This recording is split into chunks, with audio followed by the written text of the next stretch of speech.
सम्मानीय आज कार्यक्रम सभापति अतिथि रेंगाली विधायक सुदर्शन बाबू लोक महोत्सव बहुत सुंदर विशेष आकर्षण आम झारसुगुड़ा विधायक टंकधर बाबू पूर्वतन विधायक नावली बाबू बाकी गुरुदू गुरुदू अथर कहा के छाड़ी देले बंद हो गया बाकी मोटा दिन सबको मोर काफी दिया अभिनंदन ये स्वाधीन एकता संगठन तरफ विभिन्न कार्यक्रम होचे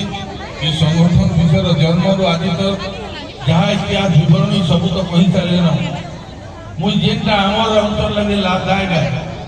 सेटा पदे विपद कहमी सब बेला सुजोग नहीं आज आम सामने आम विधायक अच्छा जड़े सरकारी दल दुई दुईटा टाणुआ नेता